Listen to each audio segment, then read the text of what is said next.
की क्लास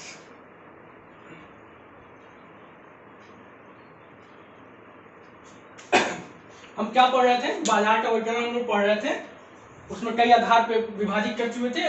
अंतिम क्लास जो हम लोग पढ़ रहे थे वो प्रतियोगिता के आधार पे बाजार का वर्गीकरण ये पढ़ रहे थे। प्रतियोगिता के आधार पर बाजार कितने प्रकार के होते हैं? 3 प्रकार, पूर्ण प्रतियोगी, अपूर्ण प्रतियोगी और एकाधिकारी बाजार। ठीक है, ये 3 बाजार होते हैं। हम लोग पूर्ण प्रतियोगी पढ़ चुके थे। इसमें 2 चीजें होती हैं, वस्तुएं क्या होती हैं? समान होती हैं, कीमतें भी क्या होती हैं? जब वस्तुएं समान तो कीमतें भी क्या होंगी? समान होंगी। ठीक है, और आपस में क्या पाई जाती है? पूर्ण प्रतिस्पर्धा। ठीक, ये हम पढ़ चुके थे, पूरी इसकी विशेषताएं पढ़ चुके थे हम लोग। अब आते हैं हम लोग अगली विशेषता, अगली बाजार पे, अपूर्ण प्रतियोगी। ठीक है, पूर्ण प्रतियोगी का लगभग बिलो, लगभग अपोजिट। अपूर्ण प्रतियोगी बाजार होता क्या है? ठीक है, सबसे पहले तो इसमें जितने भी उपभोक्ता होंगे, उपभोक्ताओं को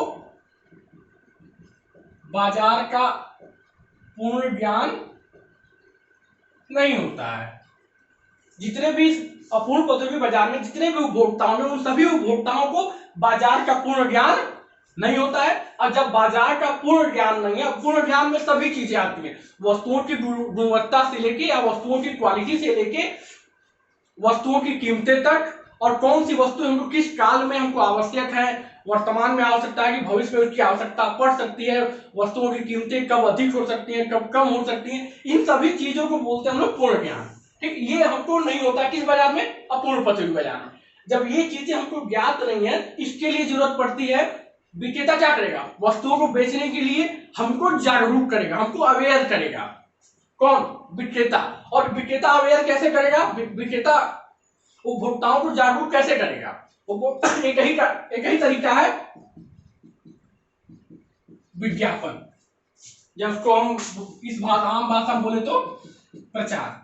वो वस्तुओं का क्या करेगा? प्रचार करेगा कि ये वस्तुएं इस चीज के लिए फायदेमंद है, इसलिए आपको इन वस्तुओं को खरीदना चाहिए। ठीक, इसकी वो कीमतें ये है। तो ये प्रचार करेगा, लेकिन प्रचार करने में क्या लगेगा? लागत लगेगी। मतलब पूर्ण प्रतियोगी बाजार में विज्ञापन और प्रचार का, जब पूर्ण प्रतियोगी हम लोग पढ़ रहे थे वहां पे इसकी कोई विज्ञापन लागत नहीं लगती थी, जबकि अपूर्ण प्रतियोगी बाजार में उपभोक्ताओं को बाजार का पूर्ण ज्ञान न होने के कारण विक्रेताओं द्वारा अपने द्वारा उत्पादित, अपने द्वारा बेची जाने वाली वस्तुओं के लिए क्या करना पड़ता है? विज्ञापन या प्रचार। और विज्ञापन या प्रचार करने में कुछ ना कुछ पैसा अवश्य खर्च होगा। अब पैसा खर्च यदि हो रहा है तो निकलेगा कहां से पैसा? वो पैसा आएगा कहां से? इसके लिए कीमतें क्या करते हैं? वो कीमतों में वो वृद्धि करने लगते हैं। क्यों? क्योंकि भाई विज्ञापन का भी पैसा कहां से लेना है? उन वस्तुओं से ही हमको वसूल करना है। ठीक है, और इसमें सभी वस्तुएं गुण, धर्म, मात्रा इत्यादि में क्या होती हैं? असमान होती हैं। सबसे इंपॉर्टेंट विशेषता है अपूर्ण प्रतियोगी बाजार में जितनी भी प्रकार की वस्तुएं आप बाजार में देखेंगे, सबकी क्वालिटी अलग हो सकती है, सबकी मात्राएं अलग हो सकती हैं, एक समान कोई भी वस्तु आपको वहां पे मिलेगी नहीं। ठीक, इसको हम लोग बोलते हैं, जब वस्तुएं असमान है, वस्तुएं क्या है?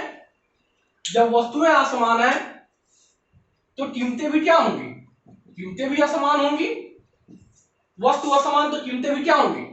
असमान होंगी। तो ऐसी स्थिति में इसी स्थिति को हम लोग, जहां पे वस्तु और वस्तुओं की कीमतें असमान होती हैं, हम लोग बोलते हैं वस्तु या कीमत विभेद। वस्तु या कीमत विभेद कई बार पूछा एक नंबर में, चाहे वो एग्रीकल्चर हो चाहे वो आर्ट्स साइड हो, कई बार पूछा हुआ है कि वस्तु विभेद या कीमत विभेद किस बाजार की विशेषता होती है? किसकी होती है? अपूर्ण प्रतियोगी बाजार की। और कई बार यदि 2 नंबर में पूछेगा तो उसका कारण पूछ लेगा कि किन कारणों से अपूर्ण प्रतियोगी बाजार में वस्तु विभेद पाया जाता है, तो आपको ये चीजें लिखना पड़ेगा। ठीक है,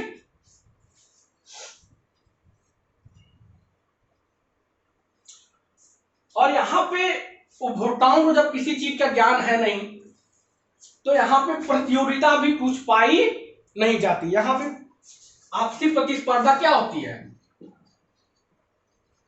प्रतिस्पर्धा भी यहाँ पे क्या होती है, सुनिए, कोई आपस में किसी भी प्रकार के विक्रेताओं के मध्य आपस में किसी भी प्रकार की कोई प्रतियोगिता पाई नहीं जाती है। भैया आपके पास जो ग्राहक है आपको जो मन करे वो करिए, हमारे पास जो ग्राहक है हमको जो मन करे वो करे। और उपभोक्ता इतने होशियार भी नहीं होते हैं कि वो आप वस्तुओं की क्या कर लें, तुलना कर सके। क्यों? क्योंकि उनको बाजार का पूर्ण ज्ञान नहीं होता है। बात समझ में आ गई?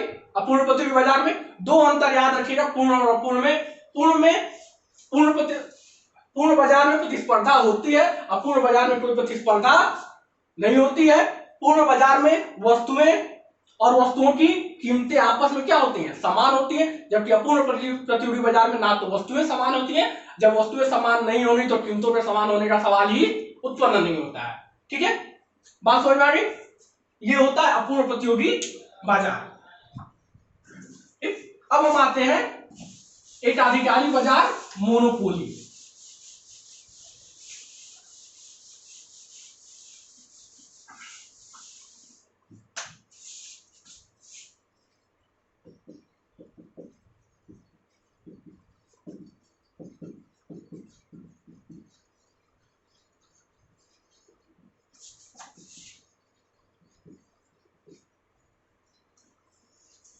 मोनोपोली मार्केट एक आधिकारी बाजार।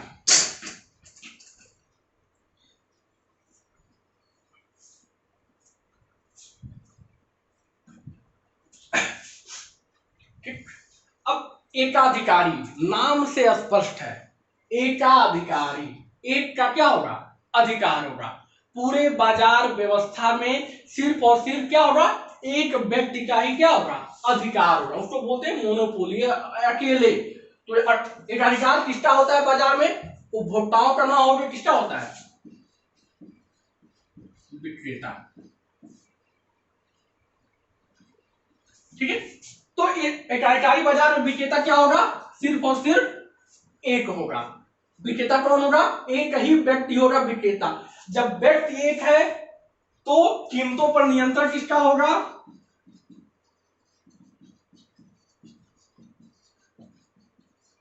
विक्रेता का ही कीमतों पर भी क्या होगा, नियंत्रण भी होगा।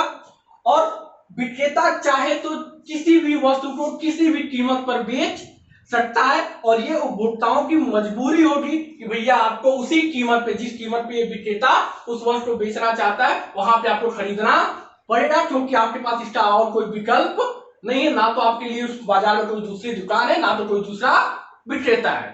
ठीक है, अब आते हैं अगला एक और पॉइंट है, स्थानापन्न वस्तुएं नहीं होती हैं।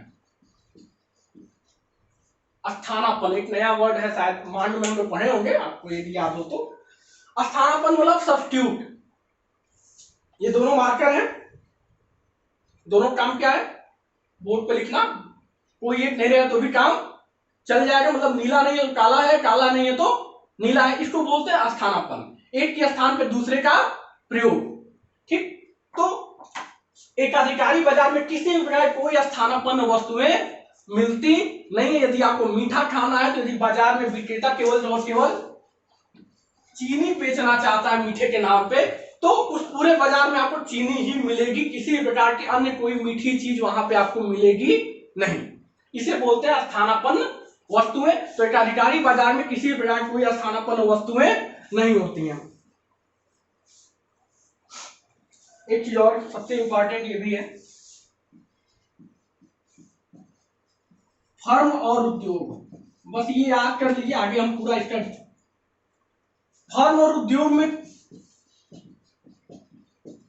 कोई अंतर नहीं होता है। एक अधिकारी बाजार में फर्म और उद्योग में कोई अंतर नहीं होता है। जो कार्य एक अधिकारी बाजार के अंतर्गत जो काम फर्म का है वही काम उद्योग का भी है। ठीक है, लेकिन दोनों के अंतर है, पूरा लंबा एक बहुत टेढ़ा टॉपिक है फर्म और उद्योग, वह कीमतें निर्धारित कौन करती है और कीमतों को स्वीकार कौन करता है, ये इन दोनों का कार्य है। इसको हम आगे अलग से इसको पूरा पढ़ना है, इसलिए बस यहाँ जानिए कि एकाधिकारी बाजार में फर्म और उद्योग में कोई अंतर नहीं होता है। बात समझ आ गई? तो ये है प्रतियोगिता के आधार पर बाजार के वर्गीकरण, ये खत्म हो गए। आगे अब जो भी होगा नेक्स्ट टॉपिक में जाएंगे। Thank you.